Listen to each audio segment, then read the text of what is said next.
Hello, this is Mark Wildman of Wildman Athletica, and today we're going to be talking about a double kettlebell dead clean. The double dead clean is an adaptation of the single dead clean. It is an adaptation, I think, of barbell technique. It is very much like a barbell power clean. This exercise will have triple extension in it, like barbells. If the weights are light, your heels will stay down. If the weights are heavy, your heels will start to come up. There are two versions of this, the thumbs pointed back version and the thumbs pointed forward version. Let's talk about them both. When we set up for this activity, we are going to point our feet generally straight ahead. We are going to drive our knees out when we are at the bottom of this activity. Set it up with the kettlebells all the way together. Touch your feet to the kettlebells, take them out about 1 inch. The kettlebells should be resting at the midpoint of the foot. When you pick it up, they are going to leave that position. When you put them down, they're going to go back to that position. If you are setting them down someplace else, then the technique, you're doing something weird. First version, we're going to do the traditional grip with the thumbs pointed back. This allows us to create a big spiral to get our hands all the way up underneath. We want to catch with our grip vertical. This is not like a barbell catch. In a barbell catch, you would catch in a barbell grip. With the kettlebell, we are going to catch with those flat wrists at the top. If you're catching this way, you're going to find that it might not be very comfortable, and we would like to correct that as much as possible. We are going to take two hands, push them into our hip, push our hips back. We want our knee to be behind the level of our toe. We would like to avoid driving forward with our knees in this position if we can help it. Sit back as far as you can. Now, with this, it's a little bit different from barbell because some people are going to load with their tailbone lower, and some people are going to load a little bit higher like a deadlift.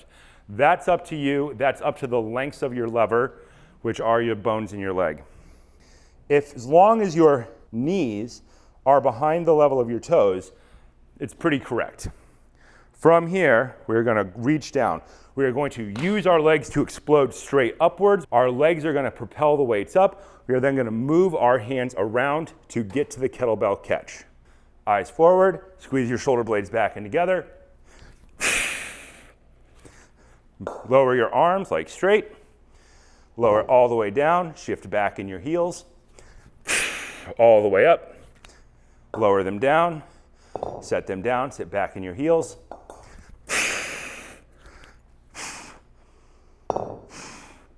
The interesting part is setting it down. If you're used to doing barbell, when you barbell up, if you have your bumper plates on, then you can drop the weight and walk away from the bar. And because it's a barbell, it bounces, but it doesn't go in any crazy unpredictable directions. If you drop kettlebells, because they're basically cannonballs with handles on them, they tend to bounce in really unpredictable ways. We don't want to do that because they're going to bounce right into your ankles, and we can assume that that would be bad. The next version of this exercise, instead of having our thumbs pointed back at the bottom, we'll have our thumbs pointed up. I see this variation more and more now because people are taking it from a double dumbbell version of this exercise, which I see different CrossFitters doing.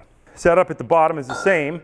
Click the kettlebells together, have your feet 1 inch outside. Bottom is the same. Push the hips back, have the knees behind the level of the toes. Two thumbs pointed forward. When your thumb is pointed back, you're using the back corner of the kettlebell. When your thumbs are pointed forward, you're using the front corner of the kettlebell to wrap your hand around. We're going to sit back, drive our shoulder blades back and down to engage our lats, power up using our hamstrings to stand all the way up, and rotate your hands underneath. Lower the arms all the way down until they're straight. Lower the weight all the way down.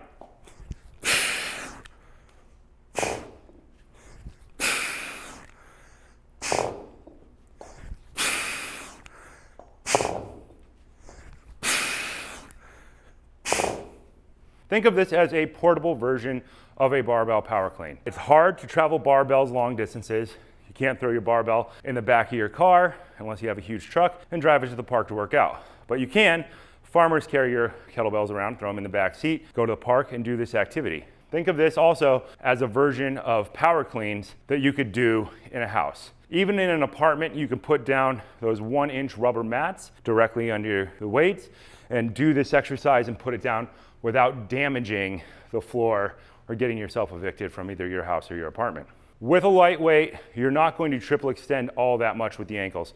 You will, no matter what, start to get a little bit of the triple extension where your heels lift off the ground. If the weights get heavier and heavier, it's going to get bigger and bigger and bigger. That's fine. Normally, in hardstyle kettlebelling, there is no triple extension because you're not doing the ankle part because your feet are always solid and flat on the ground. This is slightly different. For the weights, they can be any weights you want. Start light, build up. Doing this with anything over 232Ks is getting pretty beastly. I usually treat this like the numbers from barbell.